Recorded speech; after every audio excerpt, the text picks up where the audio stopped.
भारत विश्व का सबसे पुराना और सबसे बड़ा लोकतांत्रिक देश है। देश में कुछ ऐसी घटनाएं भी घटी हैं जहां संविधान की मूल आत्मा के साथ छेड़छाड़ करने का एक कुत्सित प्रयास किया गया है। देश उसे लोकतंत्र में एक काला अध्याय के रूप में देखता है। आज ही के दिन कांग्रेस की उस समय की प्रधानमंत्री श्रीमती इंदिरा गांधी ने आपातकाल की घोषणा 50 साल पहले की थी, जो केवल एक राजनीतिक घटना नहीं थी बल्कि लोकतंत्र पर सीधा हमला था, एक कुठाराघात था। 25 जून 1975 की आधी रात को तत्कालीन प्रधानमंत्री इंदिरा गांधी ने आंतरिक अशांति का बहाना बनाकर भारत पर आपातकाल थोप दिया था और देश के संविधान की हत्या कर दी थी। 50 वर्ष बाद भी कांग्रेस उसी मानसिकता के साथ जी रही है। उसकी नीयत आज भी वैसी ही तानाशाही वाली है। 1975 में हाई कोर्ट ने इंदिरा गांधी को चुनाव में आचार संहिता के उल्लंघन का दोषी ठहराया था और उन्हें 6 वर्षों के लिए किसी भी निर्वाचित पद पर रहने से अयोग्य करार दिया था। रातों रात प्रेस की बिजली काटी गई, सारे विपक्ष को जेल में डाल दिया गया, झोंक दिया गया, प्रेस की आज़ादी छीन ली गई। अनुच्छेद 352 आर्टिकल 352 का दुरुपयोग कर लोकतंत्र को रौंदा गया। संसद और न्यायपालिका को अपंग बना दिया गया और 26 जून की सुबह देश पर कांग्रेस की तानाशाही सरकार ने आपातकाल थोप दिया। कांग्रेस की तानाशाही का विरोध केवल राजनीतिक नहीं था, यह भारत की आत्मा और संविधान की रक्षा का आंदोलन था, जिसमें राष्ट्रवादियों ने अपनी जान की बाजी लगा दी। जयप्रकाश नारायण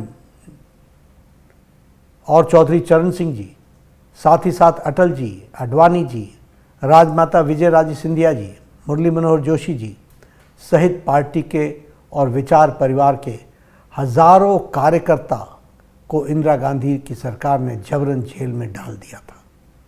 हमारे प्रधानमंत्री श्री नरेंद्र मोदी जी ने एक जिम्मेदार कार्यकर्ता के रूप में तानाशाही सरकार की आंखों में धूल झोंकते हुए लाखों समर्पित स्वयंसेवक कार्यकर्ताओं के साथ कांग्रेस की सच्चाई को हर गांव, हर गली और हर घर तक पहुंचाया था।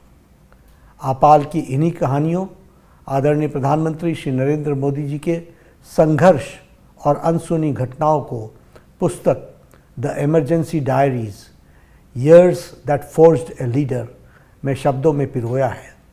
देश में संविधान की हत्या के 50 वर्ष में आपातकाल का दंश याद रखना और याद दिलाना दोनों जरूरी है, क्योंकि कांग्रेस आज भी उसी तानाशाही मानसिकता के साथ जी रही है। हम सबको यह पुस्तक अवश्य पढ़नी चाहिए कि किस तरह से कांग्रेस ने देश के लोकतंत्र को कुचलने की साजिश रची थी। लोकतंत्र के उपासकों ने किस तरह से अपने प्राणों की परवाह न करते हुए संघर्ष को प्रकाष्ठा कर कांग्रेस की इस साजिश को विफल किया था। India is Indira and Indira is India जैसे नारे कांग्रेस की उस मानसिकता को दर्शाते थे, जिसके तहत इंदिरा गांधी ने देश को व्यक्तिवाद और परिवारवाद की प्रयोगशाला बना दिया था।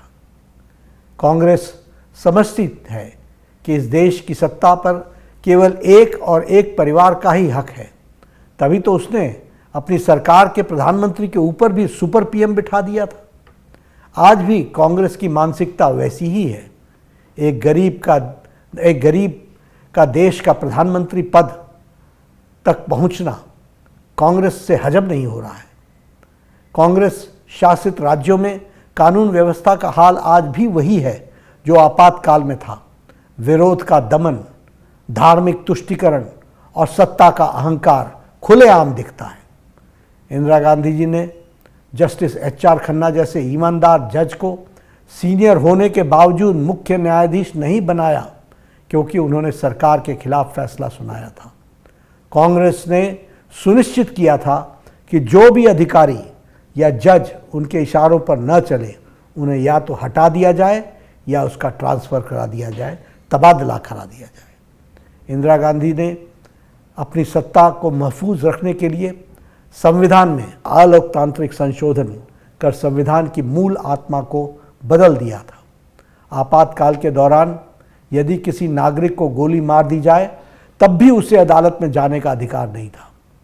आज भी राहुल और कांग्रेस संविधान की झूठी दिहाई दे रहे हैं। आपातकाल के दौरान जेलों में बंद लोगों को अपने परिजनों के अंतिम क्रिया में शामिल होने तक की अनुमति नहीं दी गई। कांग्रेस ने आपातकाल के लिए आज तक अपने किए के लिए कभी भी माफ़ी नहीं मांगी है। 2024 का लोकसभा चुनाव से पहले कांग्रेस बाकायदा बहिष्कृत पत्रकारों की लिस्ट जारी की थी, जिनकी डिबेट में जाने से कांग्रेस प्रवक्ता को मना किया गया था। जहां एक ओर तो वो अपने शासन में पत्रकारों पर मुकदमा करते हैं, वहीं दूसरी ओर विपक्ष में होने पर उनका बहिष्कार करते हैं। मैं आज इस अवसर पर देश के आपातकाल अभिशाप से मुक्ति के यज्ञ में अपनी जान की बाजी लगाने वाले लोकतंत्र के सच्चे सिपाहियों को आज अपनी ओर से और भारतीय जनता पार्टी के करोड़ों करोड़ कार्यकर्ताओं की ओर से श्रद्धांजलि देता हूं और उनको धन्यवाद देता हूं, जिन्होंने संविधान की रक्षा की, देश की रक्षा की।